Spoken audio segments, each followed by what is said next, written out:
विशाल विद्या मंदिर प्लेटफॉर्म पे आप सभी लोगों का स्वागत है। जितने भी व्यूवर्स देख रहे हैं, मैं आप सभी लोगों को धन्यवाद देता हूं जो आपने इस प्लेटफॉर्म को चुना। आइए मैं देखिए यह क्लास 9th का ये सब्जेक्ट साइंस है, जो कि यह पार्ट टू वीडियो बना रहा हूं। पार्ट 1 मैंने बना दिया हूं, आप जाके उसे देख सकते हैं। देखिए ये जो पहला चैप्टर है हमारे आसपास के पदार्थ, ठीक। तो मैंने इसकी कुछ मुख्य बातें लिखी हैं जिसके माध्यम से मैं समझाने का प्रयास करूंगा।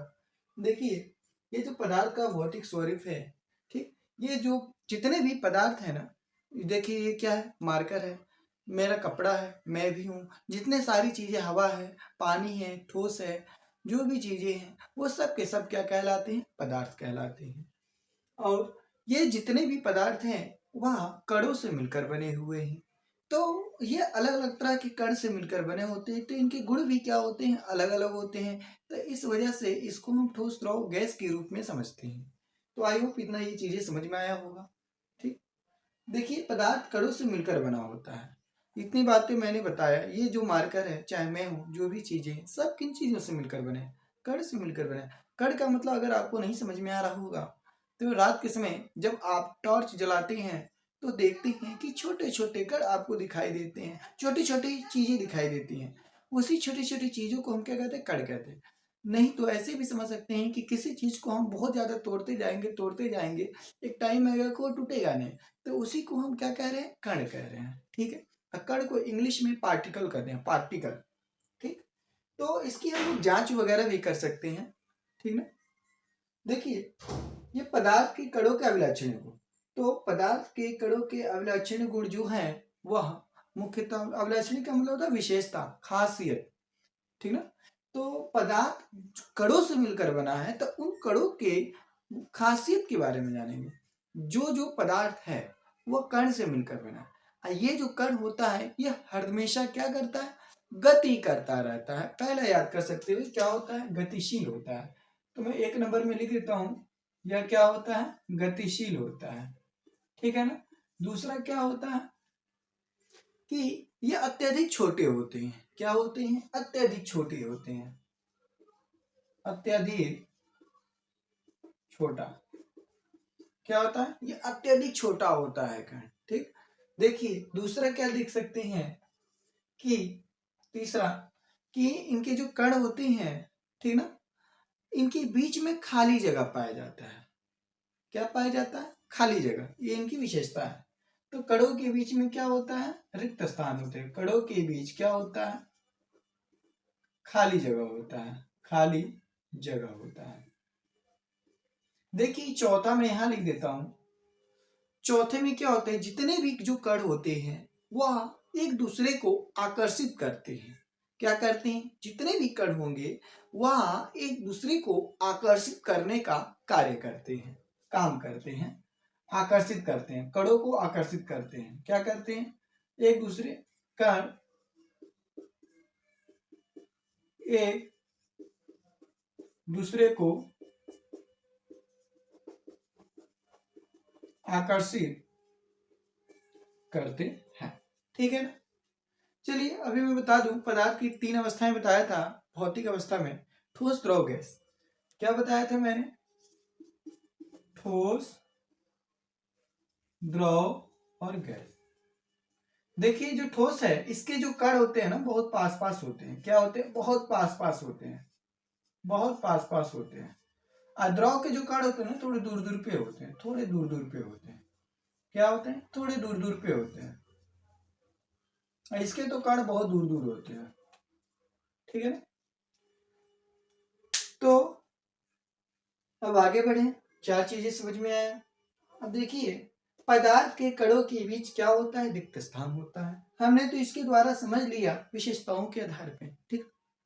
अब ये देखेंगे कि पदार्थ के कणों के बीच में रिक्त स्थान होता है। इस पास कुछ ऐसे भी एग्जाम्पल होते हैं जिसके द्वारा हम इसे क्या कर सकते हैं, समझ सकते हैं। तो जैसे कहा है कि पदार्थ के कणों के बीच क्या होता है, रिक्त स्थान होता है। तो द्रव के बीच में ज्यादा खाली स्थान होता है, ठीक है।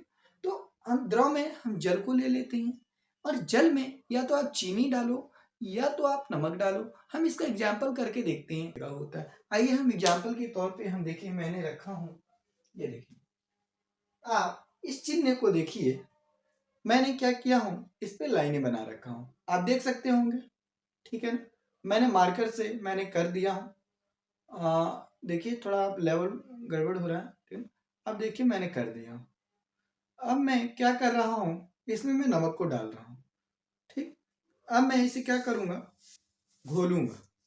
मैंने सारी नमक डाल दिया ना। अब देखिए मैं इसे सही तरीके से मिलाऊंगा।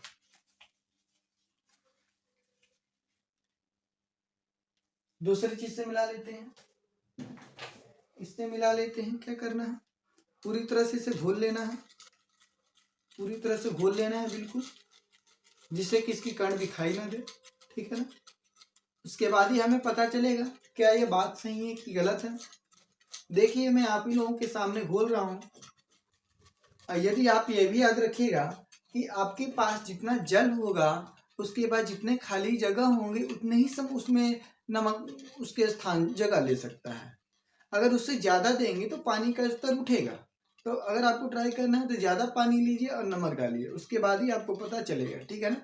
कम पानी में ज़्यादा नमक डालेंगे तो स्वाभाविक स्वाभाविक है कि उसका जल स्तर क्या होगा, उठेगा। देखिए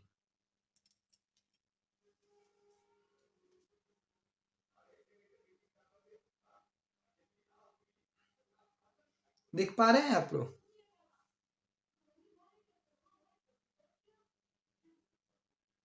देखिए जहां था वहीं का वहीं है, गौर कर पा रहे हैं आप लोग। देखिए जहां था वहीं का वहीं है जल स्तर, ठीक है ना। तो आप लोग भी घर पे ट्राई कर सकते हैं, ठीक।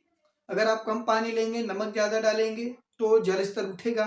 आप ज़्यादा पानी लें और उसमें नमक डालें तो जल स्तर नहीं उठेगा, क्योंकि कम पानी लेंगे तो उसके बीच का जो खाली जगह हो तो भर जाएगा। बाकी भरने के बाद और जो बचा होगा तो उस जल के स्तर को उठाने का काम करेगा। इस बात को भी ध्यान में रखिएगा। चलिए आइए आगे देखते हैं। पदार्थ के कण एक दूसरे को आकर्षित करते हैं। ये देखिए आपके पास क्या है, जल है। ये जो जल है या उसका ऊपरी सतह, ठीक है ना, ये हमेशा क्या होता है, यह जब गर्म होता है तो ये धीरे धीरे छोटे छोटे कणों के रूप में क्या होता है, हवा में मिलता रहता है।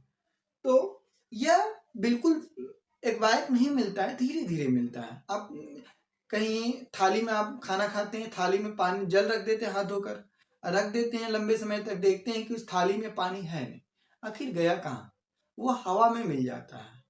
और एक बाइक ये खत्म नहीं होता है, धीरे धीरे हमें पता नहीं चलता है। ठीक वैसे ही इसके सत्ता से जल के कण निकल रहे हैं, लेकिन हमें पता नहीं चल रहा है। और इसके जो कण हैं एक बाइक नहीं जा रहे हैं, इसका कारण ये है कि इसके नीचे क्या है, ये जो जल के कण हैं, ये जल का कण ऊपर वाले जल के कण को अपनी तरफ खींच के रखा है, इस वजह से वो हवा में एक बाइक नहीं मिल रहा है। इस बात को समझ गया। चलिए और आगे देखते हैं। पदार्थ की अवस्था परिवर्तन। पदार्थ की अवस्था परिवर्तन। अब हम जो पदार्थ की जो अवस्था है, ये तीन मैंने बताया था, ठोस, द्रव और गैस।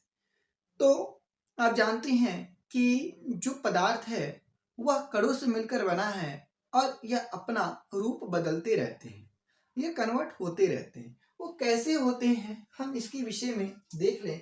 यदि आप इसका स्क्रीनशॉट लेकर आप समझना चाहें तो समझ सकते हैं। इसको मैं मिटाकर आगे देखता हूँ।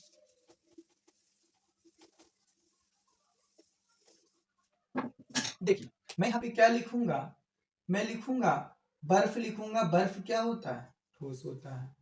और क्या लिखूंगा, जल लिखूंगा, इसको मैं सर्कल कर देता हूं और दूर कर दूं बर्फ। ऐसे में क्या करता हूं, जल वाष्प कर देता हूं, जल वाष्प, तो मैंने किया। अब मैं इसको क्या करूंगा, देखिए जब आपके पास बर्फ होता है तो बर्फ को आप क्या करते हो, गर्म करते हो ना। तो जैसे ही गर्म करते हो, तापमान देते हो, गर्म करते हो, तो यह किस में बदल जाता है, जल में बदल जाता है। कब, गर्म करने पर। तो मैं यहां लिख सकता हूं गर्म करने पर क्या होगा, गर्म करने पर। अच्छा, अगर जो हमारे पास जल है इसको और ज्यादा गर्म करेंगे तो हम कहते हैं कि अधिक गर्म करने पे क्या होगा, अधिक क्या होगा, प्लीज सब्सक्राइब कर लीजिए चैनल, अगर आप लोगों ने नहीं किए हैं प्लीज सपोर्ट कीजिए, इतनी मेहनत कर रहा हूँ अधिक अधिक गर्म करने पर।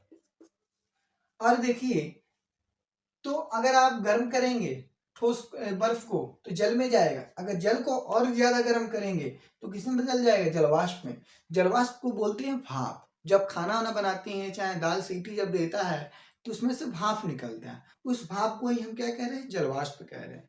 ठीक है ना। तो अब देखिए, अगर इसको हम ठंडा करें, अगर हम भाप को अगर हम ठंडा करें तो क्या होगा, ठंडा करने पर। तो अगर जलवाष्प को यानी भाप को ठंडा करते हैं तो जल बनेगा। अगर जल को आप लोग क्या करते हैं, ठंडा करते हैं, तो अधिक ठंडा करने पे क्या हो जाएगा, अधिक ठंडा करने पर।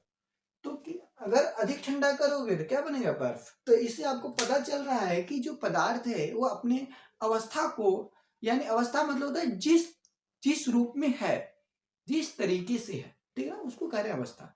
तो पदार्थ ठोस में है तो वो अवस्था कहलाएगा, द्रव है तो वो अवस्था कहलाएगा, गैस है तो अवस्था कहलाएगा। बात समझ में आया। तो हम इस चित्र के माध्यम से हम समझ पा रहे हैं कि क्या है, ठोस है, ये क्या है, द्रव है, ये क्या है, गैस है। तो हम यहाँ पे लिख सकते हैं कि ठोस क्या है, जैसे बर्फ है। क्या लिया है, जैसे बर्फ। ठीक है ना। और हम इसको भी मैंने बता दिया है, इसे मिटा देता हूं। अब आगे देखते हैं, दूसरा क्या देखेंगे, ये क्या है, द्रव है। देखिए ये जो द्रव है, जैसे क्या लिया है हमने, जल लिया है। और अगला हमने क्या लिया है, तीसरा हमने लिया है गैस। तो जो भाप निकलता है उसको हम क्या नाम देते हैं बच्चों, गैस देते हैं। तो गैस हो जाएगा क्या, जैसे जलवाष्प। ठीक है ना, जैसे जलवाष्प। क्लियर हुआ। आइए अब हम लोग आगे बढ़ते हैं। पदार्थ की अवस्था परिवर्तन देख लिया, द्रव्य की परिवर्तन संबंधी भौतिक गुण। ये देखिए, इसके अंदर हमें ये चीजें देखना होगा कि अगर हम लोग इसके अंदर हम लोग हिमांक, गलनांक, द्वरणांक, क्वथनांक और क्या देखेंगे, वाष्प देखेंगे, वाष्पीकरण देखेंगे, संघनन देखेंगे, ऊर्ध्वापातन देखेंगे। ये सारी जो चीजें जानकारी है इसको मैं नेक्स्ट वीडियो में अपलोड करूंगा। प्लीज मेरे इस चैनल को सब्सक्राइब कर लीजिए, ज्यादा से ज्यादा इसको शेयर कीजिए और मुझे आगे बढ़ने का एक छोटा सा अवसर दीजिए, जिसके माध्यम से कई विद्यार्थियों के ज्ञान से भर सकूं और मैं निरंतर इस YouTube चैनल पे आपको ज्ञान देता रहूं। जय हिंद।